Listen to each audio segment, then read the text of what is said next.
I'll tell you, man, you can go all day long and not know he's here and not see him. And you can bend over just for a second to pick something up and you'll find out real quick. He's here.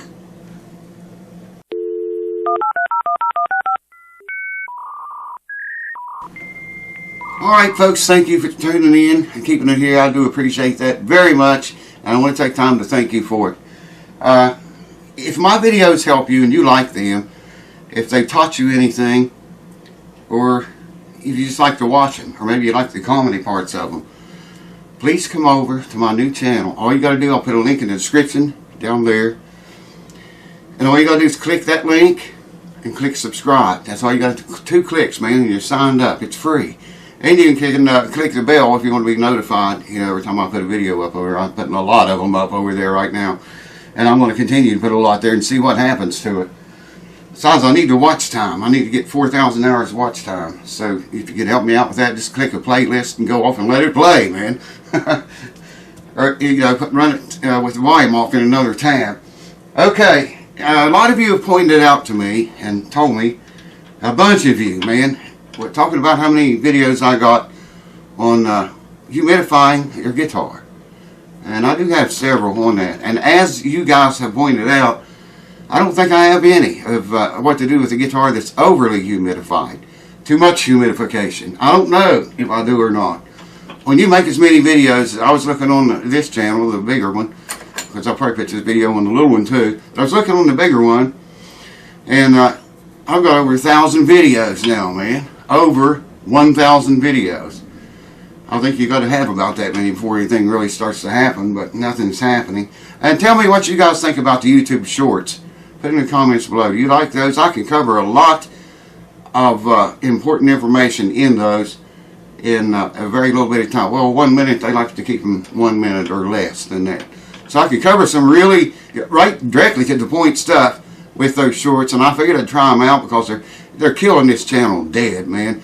The bigger one, they are killing it dead. I can show you graphs and stuff from the analytics all day.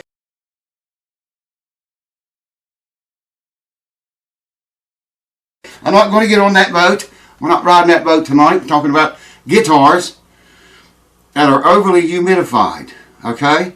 What do you do about them? Well, if you live in a place like this here, where I am, the humidity stays through the roof, man, all the time. All year around, it stays high. Summertime days, it'll get up to 100%, and it'll stay there day and night for a long time. So I have a lot of trouble with over-humidified guitars right here. And you asked me what you could do about it. And there are a few things you can do. I'm going to share the things I do. A lot of times if you got a usually, if you got a guitar that's, I'm talking about acoustics right now, but electric ones, we'll get to those. When that humidity gets in the wood has got to swell. It's got to get bigger. And I'm sorry about all the background noise. That's why I call it the house that never sleeps. What could you say? When the humidity gets into that wood, it does it usually from the inside of the guitar because your finish, you know, seals it on the outside. When it gets in there, the wood gets bigger. And the back and the sides and the top and everything expands, okay? You got all your glue joints and everything if it's a solid guitar. Usually what happens is the top will belly up. You get a big belly on top. Now I've seen them before, stored acoustic guitars with no strings on them, no string stress, over-humidified and the top sunk in.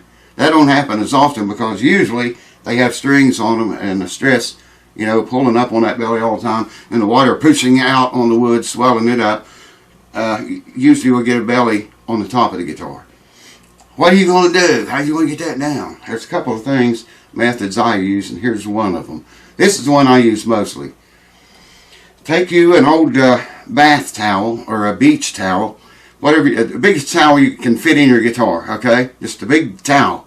Unfold it, throw it in your dryer. You may have to ask your wife's or husband's permission.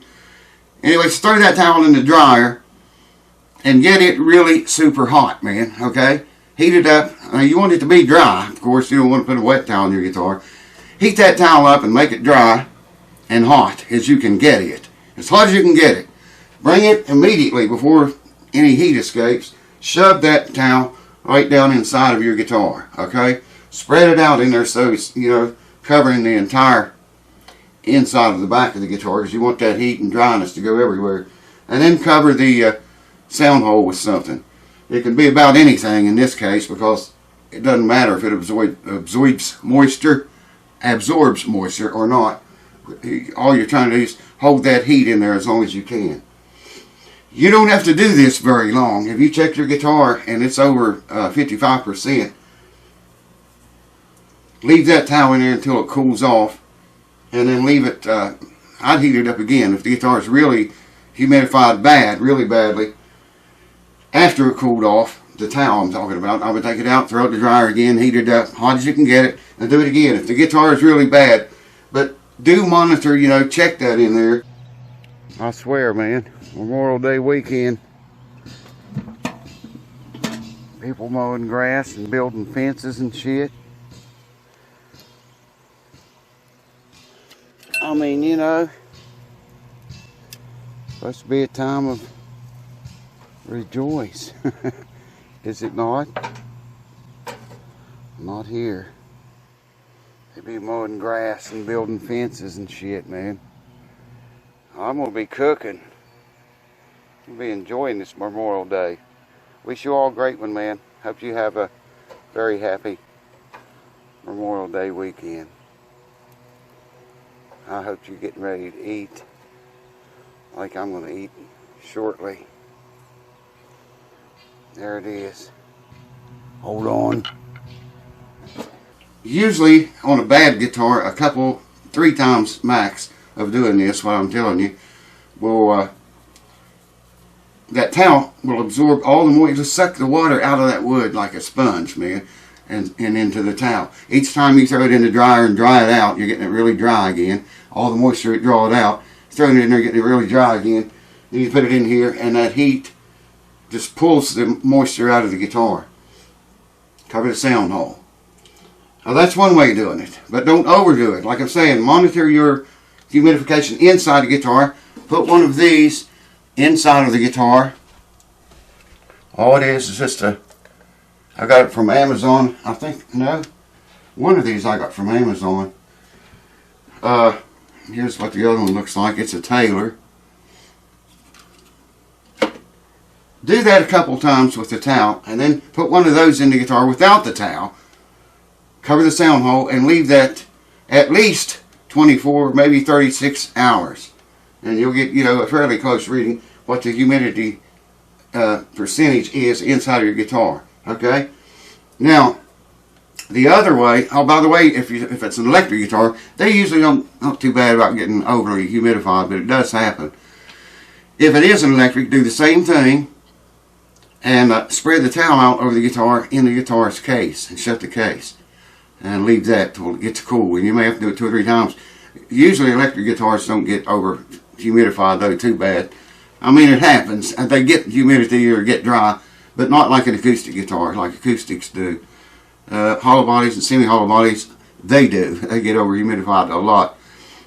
The guy sent me a picture in email. It was a archtop guitar. I don't know if I ever knew the name of it. I think it was a Gibson. It was an archtop electric guitar, and the F-holes had split and cracked beyond the ends of the F-holes. The top was all crooked and stuff. The ends of the F-holes were uneven. He said, "Is there anything that I can do?" And I said, "Man, the guitar is dried completely out."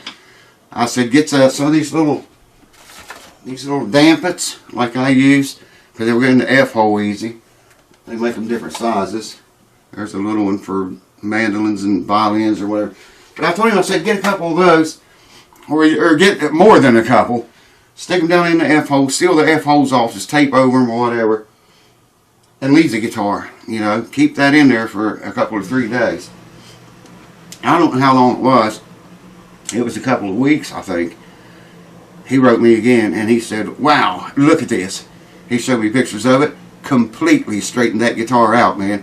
Now, it had some cracks in there that had to be glued, but at least they were lined up, you know, and you could glue them now. It was in horrible shape. I mean, it was just looked like it was ready to collapse. All right, got a little off subject there. The other way that I sometimes dry guitars out if they're overly humidified is with just a hairdryer. a lady's hair dryer. I got one right here. I don't really recommend this way because they get pretty hot, man. And you don't want to get too hot inside of there because your glue joints get soft, you know. And especially if it's got strings on it, you want to do that under string tension. I wouldn't recommend even the towel in there under string tension. Take your strings completely loose or off of the guitar would be even better. But a hairdryer will work, and I would run that one low, as low a setting, you know, heat-wise, as it will go. And, you know, probably shouldn't be telling you this with the hairdryer thing, but I do it. You just got to be conscious, keep your head on, know when to stop, because you can really dry it out. That moving hot air will really dry a guitar out fast. Sometimes so fast that the finish will, if the top's bellied up, and if it does go back down, it'll go down so fast the finish can't respond to that, and it shatters. It's just like shattered glass, or it'll have big long cracks in the finish if you dry it out too fast. The same thing if you humidify one too fast can happen. The finish just can't respond that quick like the wood changes. The wood, you'd be surprised, I think, to know how much actually that wood, how much bigger it gets when it's full of water, you know what I mean? But there's your two ways. The towel is a dandy method, heating the towel and shoving it back in there and letting it do the job, you know. Cover the hole, leave it, check it. You may probably will need to do it again if it's overly humidified, or your humidity is like our humidity here is. Good Lord, it's 66% right here now, and you know, it shouldn't be that high. But it's going to go way up higher than that. I'm telling you, I know it will because it always does every summer. Alright, I think that's the only thing I was going to tell you on this video. Thank you guys and ladies who pointed out that I don't know, I guess I have a video on a guitar that's overly humidified. Well, now I do. I'm going to have. I will have. By the time you see this, I will have. It'll be up. How else would you see it if it wasn't up? I mean, this is stupid, man. I just realized it'll probably be a week or more before this video makes YouTube, because they go on Patreon first. So let me just say, I hope you guys had a nice Memorial Day weekend, as good as we've had here. Man, I've already ate 2 of those. I'm going to eat another one right now. And I'll see you next time. People mowing grass and building fences and shit.